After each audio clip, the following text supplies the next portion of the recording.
It's probably been about 13 years since I have been able to make this statement of what I would call the in good conscience advice. Now, to be fair, I wouldn't consider what I'm about to mention to be something that I would suggest for anyone. Obviously, you have to do kind of your own research, but today I'm going to talk a little bit about what I think the obvious trade is in the market. And this is bonds, all right? I have typically for the last over a decade not been a fan of bonds because interest rates have been near zero, and I'll explain in a little bit what that means. But I think for the first time in a long time, bonds are a very sensible place to be putting your cash. So if you're somebody who's sitting in a lot of cash right now, or even honestly, if you have a bunch of other assets that you can cash out, you should probably listen to this video and hear what I have to say about why this makes a ton of sense. So let's dive in and discuss it. Now, just for a little bit of context, one of the key lessons that I have learned fairly recently over the last, year or so, has been you should pretty much always take the obvious trade. Now, most of the time there is no obvious trade, right? Most of the time you can just sit and do nothing. But once in a while, there is something that comes up that's just incredibly obvious, and you should usually take it. Now, why should you usually take it? Because other people will also see that that is obvious, and when they do, they're going to pile into the trade, which is going to create reflexivity and essentially cause the trade to go even more in your favor, even quicker. So a good example of this would have been, I famously mentioned a video when I shorted Luna, when Luna was collapsing. It was a very obvious trade. There's a bunch of them, and this would be one. So let's just kind of sit down and kind of lay the context of the tapestry of where we're at in the world today, right? So very clearly, lots of equities are down, okay? Obviously, the stock market is down. Okay, the S&P 500, not so much. Energy stocks, not so much. But certainly tech, way down. NASDAQ, way down. Small cap, way down. Just so many things beaten up. Crypto, obviously, beaten way, way down. We're talking 90, 95% drawdowns. In most cases, 75% pretty much everywhere. So those are all down a lot. And you might say, well, okay, doesn't that make them a good buy?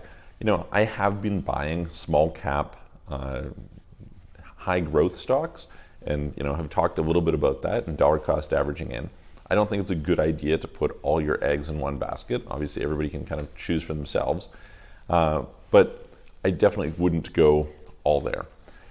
What's next? Well, you could go into real estate. What's happened with real estate? Essentially, real estate prices went way up in 2021. And interest rates have since gone way up from essentially 0 to 5%-ish for the Fed funds rate. A little bit under that right now, but kind of in that range. And then mortgage rates, some premium over top of it. So we've seen some housing markets start to come down, but I think there's likely a lot more carnage left to come in that space. Okay. What else could we do? Well, we could do some sort of alternative assets, things like litigation finance, things like film finance, things that I've talked about here in certain environments, right? What do these provide? They provide relatively high yield, and they do that, however, at the expense of liquidity. You're generally locking your money up for, 1, 2, 3 years, depending. So these are kind of the normal sets of assets that you could choose. Obviously, you could hold cash, or you could hold bonds.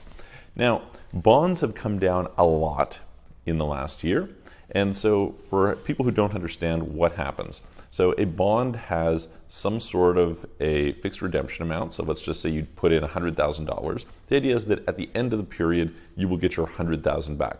Now, it's worth noting that that amount at the redemption period at the end is fixed, okay? It's not going to change. It doesn't matter what's going on in the meantime. Obviously, there could be credit risk, meaning that the person or the creditor on the other side, the institution, the government, etc., could default. Usually, when we're looking at bonds, we're usually not looking at junk bonds, and so the credit risk is usually fairly minimal, okay? There will also be a coupon. The coupon is the amount of interest that is being paid over whatever period, let's say 5% a year, 0% a year, 1% a year, etc. So you can just kind of think that the bonds will always adjust their current market price. So their current market price is fluctuating based on the perceived credit risk. and based on interest rates primarily. In other words, if people don't think that the company is going to be able to repay, well then what's going to happen? The value of the bond is going to tank. Or if interest rates rise, the value of the bond is going to tank. Why is this going to happen? Because let's just imagine simply that you're talking about a 5-year bond or something. The government issues it, and they're at 1% interest rates. Then they raise interest rates to 2%. Well now, why would you ever buy this 1% interest rate bond off the open market if you can go to the government and buy one for 2%? You wouldn't. So what will happen is that you will get a discount on the 1% bond for somebody who wants to exit immediately. It's worth understanding that although there's this discount in the short run, if they hold to redemption, it doesn't change the value, right? So in this example, let's say you've got 4 more years left and there's a 1% per year premium, you would expect a discount of approximately 1% per year. So, 4%, so $4,000 on, so you're probably going to buy it for $96,000. I'm giving kind of like simplified math, right? So you'd expect to buy that $100,000 bond that's paying 1% a year for $96,000 because otherwise I could go and I could get this other bond that was paying 2% per year, right? At redemption, you will get your 100,000 plus per year you would have got that, and so they'll equal out. That's the idea, okay? Fair enough. Now, that's going to be very important as we go forward. So what is the situation? Well, bonds were at 0 interest rates, and interest rates rose a lot, so bonds crashed a lot. Fair enough, right? We are at the point now where inflation has come down a bunch and is showing signs of coming down further. Now I can tell you mathematically it is likely that by April and then by June we should see some further fairly significant decrease in overall year-over-year inflation. Why is this? Simply because of the fact that you can look at the previous year and basically each year a month rolls off. Each month, a previous month rolls off. And so the spiking months were March and May. So those will roll off, and it's likely that they will be replaced by much lower than they were last year, right? Not guaranteed. Obviously, you could have some sort of a weird spike, but likely that's going to happen. So in all likelihood, we will see inflation measured on a year-over-year basis come down further. I would expect sub 5% by June, maybe sooner. Hard to say, but probably that's going to be the situation. What does this mean? Well, the Fed has already raised interest rates a lot. It's caused a bunch of pain. They're probably not going to raise that much more. Now, they might raise a bit, but not that much more. It's not like they're going to go from 5% to 10% in the next year. Maybe they'll go from 5% to 6%. That would even probably be pretty aggressive, but maybe that would happen. So you have kind of like some median of fluctuation. And so the bond market is kind of stabilized around, okay, we know now what the Fed is more likely to do. It's possible they lower rates. That could happen. But they're probably not going to raise it that much. So whereas when they were starting raising it was 1%, well, they had a lot of room to go up. Now they don't have that much room to go up. They do have some room to go down. They could just stay steady. Okay? Very important to understand this set of scenarios and kind of the probability distribution of each of those set of scenarios. So what can you do? Well, you could go and you could buy equities. Now, what's the problem with buying equities right now? Number one, interest rates could continue to go up, in which case we would expect equities to go down further because equities are priced as a multiple of earnings. And so the earnings multiple will decrease as interest rates go up. Okay, that's the first thing that could happen. The second thing that could happen is the Fed could maintain high interest rates. I think this is actually probably the most likely outcome, although again, probability of distribution. If that's the case, equities arguably haven't priced in long-term high interest rates, and therefore probably equities would go down as well.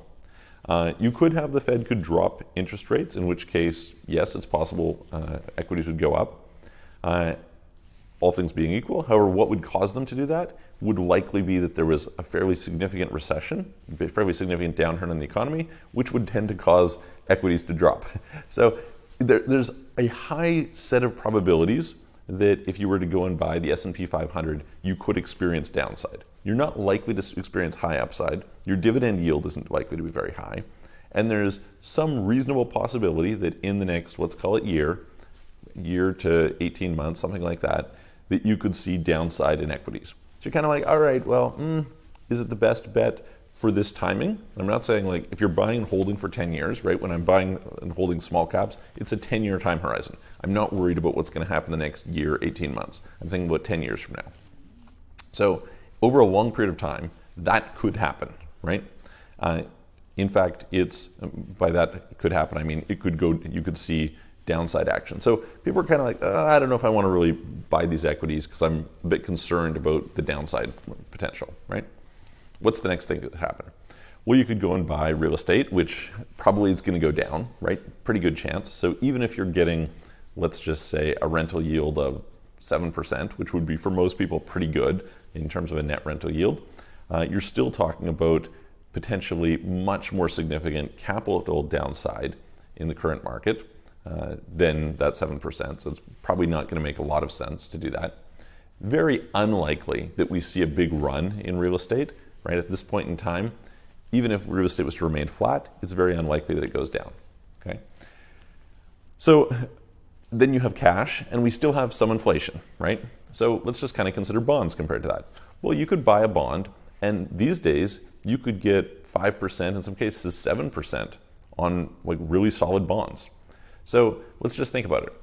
I could put my money into real estate where I have to find the deal, I have high transaction costs, I have illiquidity, I have management hassles, and I have capital downside. Or I could, and it's probably only going to give me 5 to 7% anyway. Or I could go and I could buy a bond that I have liquidity, I don't have to look for the deals, I don't have to worry about management, I don't have to worry about the high transaction fees, and I'm going to get the same yield without the downside. Seems more logical that I would put my money as a big institution, etc., into the bond, right? Just seems more sensible if you kind of weigh it out that way. Now, is there some minor chance that you could do something good on the real estate side? And yes, but if I just kind of look at balance and probabilities, the bond makes a lot more sense in the current environment. So I'm thinking I'll probably buy bonds, right? Okay, that's step one. Step two, equities, similar sort of deal, right? Probably buy bonds just because of the fact that do I want to worry about the capital downside on this when I can do fairly well on the bonds? Now, you can flip around and you can say, okay, but what if the Fed lowers rates? Well, the interesting thing is if the Fed lowers rates, bonds are going to go up there too. So you still win. You can sell the bond early. So when I consider this, I think to myself, realistically, probably there is going to be buying opportunities in the next, call it 12 to 18 months. Therefore, I don't really want to tie up my capital and lock it away into a long-term mortgage, into some sort of litigation finance, into something like that, even though the yields there might be okay. Because the value I'm going to get by buying at discount prices is going to be much more valuable, right? But I don't want to have my money sitting in cash because it's doing nothing for me. So what am I thinking? Well, I might as well put it into bonds. I might as well earn some reasonable rate of return, not insanely high, but some reasonable rate of return. Have that cash available so that I can deploy it when there's some good deals that come up.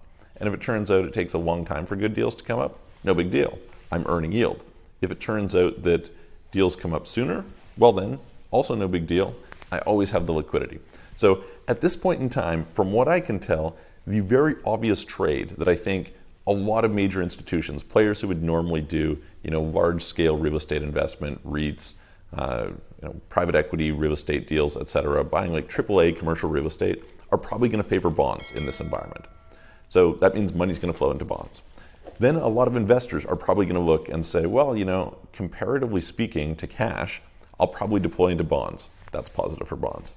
There's probably others who are going to say, well, you know what? Now that bonds have gone down a bunch, the interest rates have gone up a lot, it starts to make sense to shift some of my money from, large cap equities into bonds. That's positive for bonds. So it seems to me like the most obvious trade here is bonds. Does that mean bonds will do exceptionally well? No, it doesn't.